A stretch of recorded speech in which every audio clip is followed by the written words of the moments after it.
Estimados estudiantes, nos encontramos acá para revisar en relación a la histología del sistema endocrino los contenidos correspondientes a la estructura del páncreas endocrino y a las glándulas suprarrenales. La glándula suprarrenal es una glándula que es retroperitoneal cuando hablamos desde el punto de vista de su ubicación macroscópica y está en relación con el polo superior de los riñones. ¿Ok? Son glándulas endocrinas, que ya ustedes saben lo que significa e implica desde el punto de vista histológico. Son pares, bilaterales, ligeramente triangulares y generalmente son rodeadas por una cápsula renal que tiene bastante tejido adiposo.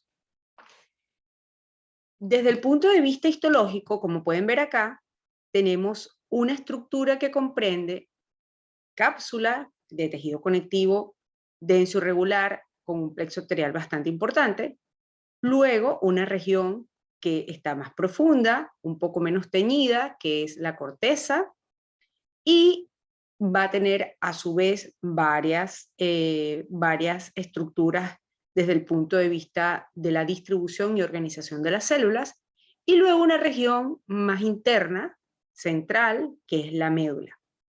Es un parénquima conformado no solo por células, sino por vasos sanguíneos que son determinantes para la función de esta región y de esta glándula en general. Tanto la corteza como médula tienen un origen doble. A nivel cortical vamos a tener un origen mesodérmico y a nivel medular estamos hablando de células que provienen de la cresta neural. Si observamos la corteza desde el punto de vista microscópico, vamos a ver cómo está acá, además de la cápsula que compone un tema del estroma, vamos a tener una zona glomerular, una zona fasciculada y una zona reticular. Cuando nosotros vemos la estructura histológica de esas tres regiones, vamos a tener una correspondencia en relación a la producción de cada una de esas células. Y además vamos a tener una irrigación que se comporta de una manera especial en el sentido de la rica vascularización que tiene esta zona. Entonces fíjense que en la región glomerular estamos hablando de producción de mineralocorticoides y que en general está contigua a la región de la cápsula, y la organización de las células puede estar no solo en cordones, sino a veces como en rosetas de células. En la zona fasciculada, donde hay la producción de los glucocorticoides, la disposición es en láminas que son radiales a la estructura toda de la glándula, y las células típicamente por su aspecto histológico allí son llamadas espongiocitos, y luego vamos a tener la región reticulada, que sus células en cordones son anastomosados en forma de red, y allí tenemos una producción de esteroides como todas las de la corteza, pero es más hacia la parte androgénica. A nivel de la médula, que es una región más profunda, como ya lo habíamos hablado, allí tenemos unas células especiales que se denominan cromafines por su afinidad a las tinciones con cromo, y que van a tener como responsabilidad la producción de adrenalina y noradrenalina. Cuando hablamos de la irrigación, fíjense que aquí estaría un corte de una glándula suprarrenal, donde estamos viendo la correspondencia de, en esta región externa a la cápsula, aquí tendríamos corteza, aquí tendríamos médula. Vemos que de manera importante vamos viendo que los vasos en cuanto a su calibre se van aumentando. ¿Okay? Cuando hablamos en la cápsula estamos frente a estructuras vasculares de tipo capilar. Luego vamos a tener una red arteriolar a nivel de la corteza, ¿ok? Donde es muy importante que son capilares sinusoides fenestrados, es decir, que sus paredes tienen una característica donde hay discontinuidad del endotelio para permitir la salida de las sustancias que se producen a nivel de estas células, ¿ok? Y luego a nivel de la médula, vamos a tener capilares sinusoides medulares, que también son fenestrados, y que se van luego a organizar hacia el sistema venoso de la glándula suprarrenal en relación a la médula. Cuando hablamos de la corteza desde el punto de vista de su parénquima está formada por cordones de células glandulares, un estroma reticular con capilares sinusoides fenestrados, donde esta línea punteada significa el límite entre corteza y médula. Acá pueden ver el tejido conectivo y aquí el tejido adiposo del cual habíamos hablado. En este dibujo esquemático se ve que no es una tinción hematoxilina eosina, no es una tinción corriente, donde vemos el componente estromático con color azul, fíjense este color azul, y aquí más o menos vamos a ver esa distribución diferente de las células en la zona glomerular, la más periférica, la zona fasciculata, la más intermedia, y luego la glomerular en relación luego a la médula suprarrenal. Acá se ve esa distribución, tejido conectivo denso irregular, la zona glomerular, la zona fasciculada y la zona reticular. Cuando hablamos de la zona glomerular, estamos hablando de un parénquima que se organiza en cordones encurvados, formando al corte, porque estos son efectos del corte, unas estructuras ovaladas, ¿ok? No es que sean asinos ni nada de eso, es que es por el corte, esos cordones que son incurvados van a dar origen a unas estructuras ovaladas donde las células glandulares son de un citoplasma que no se tiñe fácilmente porque tiene una gran cantidad de estructuras lipídicas. Entonces va a ser un citoplasma que lo podemos catalogar como cromófobo, tendiendo en cuanto a la hematoxilina y eosina a ser ligeramente acidófilo. Esto sería una microfotografía a un aumento no tan importante, y ya esto sería una microscopía electrónica, donde aquí estamos viendo núcleo, aquí estamos viendo retículo endoplásmico rugoso, y todo esto que ustedes ven aquí, todo esto que ustedes ven aquí, son estructuras de retículo endoplásmico liso, son estructuras vasculares. Estas son mitocondrias que tienen una estructura especial en la estructura de la célula de la corteza adrenal. Disculpen. Vamos a tener varias cosas diferentes. Uno, ustedes tienen que revisar que las crestas mitocondriales no se disponen de la manera típica, sino que son tubulares. Por eso es que en un corte transversal ustedes pueden apreciar este patrón que ven aquí, ¿ok? Este patrón que ven aquí. Luego vamos a tener que todo esto que ustedes ven aquí es retículo endoplásmico liso. ¿Por qué? Porque necesitamos ese elemento para aprovechar la energía que generan las mitocondrias en la generación de las hormonas esteroideas. Y además, hay muchas gotas lipídicas que aquí no se presentan bastante bien, pero en las próximas sí lo vamos a ver, porque es el material bioquímico necesario para que las mitocondrias del retículo endoplásmico rugoso pues determinen la función principal de estas células. ¿Ok? Y aquí en este dibujo esquemático se ve todo lo que esté por fuera, un recubierto de endotelio, va a representar los capilares corticales. En relación a la zona fasciculada, ya tenemos ahí una diferencia muy importante que les va a permitir identificar fácilmente esta región, que los cordones son rectos, perpendiculares a la superficie, como les había dicho, era radial en relación a la médula. Entonces, aquí vamos a tener unas células parenquimatosas, de citoplasma cromófobo, ya ustedes saben por qué, bastante vacuolado porque acá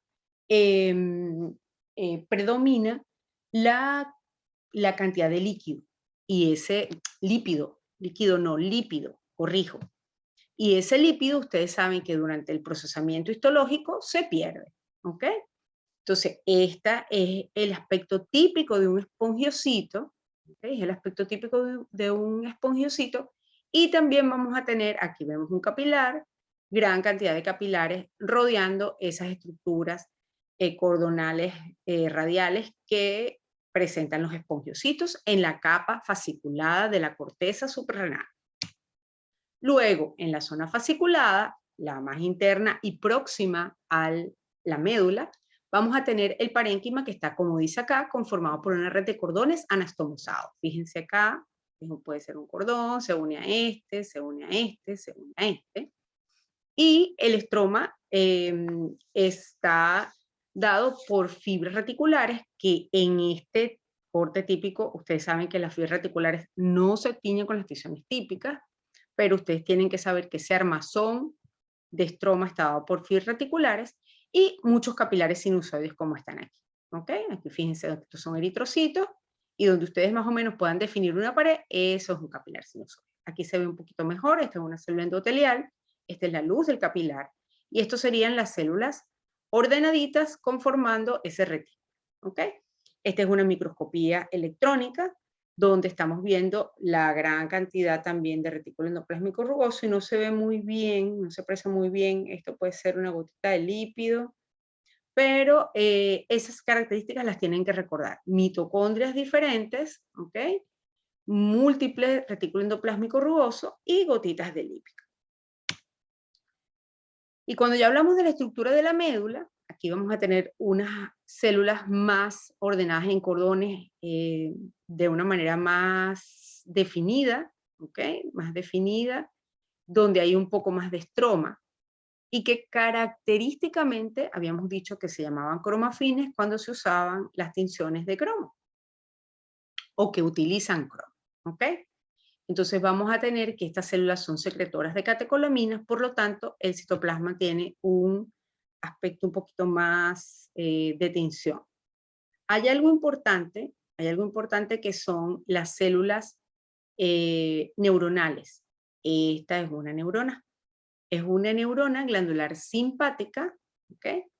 De entremedio pueden haber axones nerviosos preganglionares simpáticos, que son las que van a tener relación con estas grandes neuronas, y el componente estromático va a estar dado en todo esto. Vamos a tener los capilares, que aquí hay uno, vamos a tener vénulas, por supuesto, y una vena central que domina ese aspecto de la glándula suprarrenal en relación a la región más interna, que es la médula.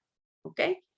Entonces aquí vamos a tener de manera diferente a lo que habíamos visto en las otras microfotografías electrónicas. Aquí tenemos núcleo con su distribución de heterocromatina, eucromatina, no vemos nucleolo. Estamos viendo aquí retículo endoplásmico liso y los gránulos que pueden ser de epinefrina o norepinefrina. ¿Okay? Bien, eso en relación a la estructura histológica de la glándula suprarrenal. En relación al páncreas, ustedes saben que también es un órgano del sistema digestivo, una glándula mixta asociada al tracto digestivo en su región tubular. Y el estudio del acino pancreático como un elemento exocrino ya es algo que es conocido por ustedes. Sin embargo, vamos a recordar que el páncreas tiene una estructura de cabeza, cuerpo y cola, que la pueden ver aquí en relación a la segunda porción del duodeno, que es también un órgano retroperitoneal. Y exocrinamente está conformado por las unidades de producción que son los adenómeros, los conductos intercalares, que es el inicio del sistema de ductos que al final va a dar a la papila de Vater. Y nuestro componente endocrino, que está descrito histológicamente con más frecuencia hacia la cola, que son los islotes pancreáticos o de Langerhans, cuya función principal es proveer las hormonas que regulan la cantidad de glicemia o la cantidad de glucosa en sangre, como son la insulina y el glucagón, y otras dos funciones que tienen que ver con otras áreas del sistema digestivo. Pasada esa estructura de parénquima, estroma y conductos del componente exocrino del páncreas, nos centramos en el componente endocrino del páncreas. El parénquima está estar dado por cordones o grupos celulares que destacan por ser como islas menos teñidas, aquí está uno, aquí está otro, entre ese parénquima del páncreas. ¿Qué hace que uno pueda ubicarse en relación a la estructura general del páncreas? Bueno, la presencia de un estroma, que es tejido conectivo como este, los tabiques que uno observa dividiendo ese parénquima, los conductos que pueden ser intralobulillares o extralobulillares y los islotes del páncreas, ¿ok? El estroma de ese islote, se complementa con gran cantidad de capilares fenestrados y fibras reticulares. Cuando vemos estos adenómeros, ustedes van a recordar esta estructura bien teñida, ¿okay? Que nos hace el recuerdo, bueno, yo siempre se los comparo a mis estudiantes con una pizza, si lo estás viendo así completamente, como si esto fuese unos pepperoni, y además tienen este inicio de las células centrocinares y del conducto intercalar, que es lo que ustedes ven posteriormente. Entonces, complementariamente a estos adenómeros, vamos a tener el sistema ductal, que ya ustedes deben manejar, y posteriormente entrar dentro de la estructura del lobulillo pancreático, dividida por esos tabiques, a ver los islotes del ángel. Entonces, aquí vemos un islote, aquí vemos otro islote en relación a todo ese parénquima exocrino de los adenómeros guacinos, ¿verdad? Y aquí tenemos un aumento, una visión a mayor aumento, donde vemos las estructuras de este islote, donde están las células, que pueden ser alfa, beta y de otros tipos que vamos a ver ahorita, principalmente más el componente vascular, acá se ve, ¿ok? Y cuando vemos esa estructura con otras tinciones, vamos a ver, por ejemplo, esta distribución que es en un modelo murino, en una rata, no es en el humano, que las células alfas están más periféricas, ¿ok? ¿Qué podemos ver en relación a la tinción corriente? No mucho, no mucho. Saber que estamos dentro del parénquima exocrino del páncreas, destacándonos como una isla, un poco menos teñida, muchos capilares, saber que hay fibras reticulares, porque tampoco se pueden ver fácilmente con la tinción corriente, pero si nosotros hacemos inmunohistoquímica o tinciones especiales, vamos a ver este aspecto. Entonces allí sí podemos mapear dónde van a estar las células específicamente. ¿Y qué células son? Vamos a tener las células beta, que conforman la mayoría de ellas, donde está la producción de la insulina. Luego tenemos las células alfa, en una proporción bastante menor, productoras de glucagón, descritas en la periferia, al igual que las células delta, con la producción de somatostatina en periferia. Y hay células menores, células de proporción mucho menor, como las PP y las D1, que producen generalmente sustancias muy parecidas a las que tiene el sistema PUP en todo el sistema digestivo. O sea que es como imaginarse que tenemos células que se vinieron a organizar aquí junto con las alfa y con las beta, pero que también están presentes en todo el tracto digestivo, y ellas se llaman así, células insulares menores. Cuando hablamos de la estructura como tal de las células, microscópicamente hablando, miren la comparación, células beta, las mayores, células alfa, las de proporción menor, donde tenemos que las células beta, los gránulos de secreción están más dispersos, fíjense esa distribución, con un centro cristalino bastante irregular, ¿okay? Aquí no se puede apreciar muy bien, pero sí se ve que es menos electrón denso. Y se dice que es insulina cristalizada. Mientras que la célula alfa tiene gránulos mucho más juntos, con mucha más electrodensidad y una zona periférica electronlúcida, que eso no se ve en los gránulos de las células beta. Entonces, después de la revisión de todo lo que ustedes tengan que estudiar, es muy importante que ustedes tengan, ya para despedirnos, esta palabra en mente. Si no la conocían, investiguenla. ¿Qué es la metacognición? Cuando uno está en un proceso tan fuerte como el estudio de la medicina y lo quiere hacer de la mejor manera, hay que pasar de un uso tácito de cómo pensamos, de cómo aprendemos, a un uso reflexivo, donde tú puedas potenciar la manera de aprender. Entonces, con esto terminamos la revisión de la histología, lo más básico, de la glándula suprarrenal y del páncreas. Muchas gracias.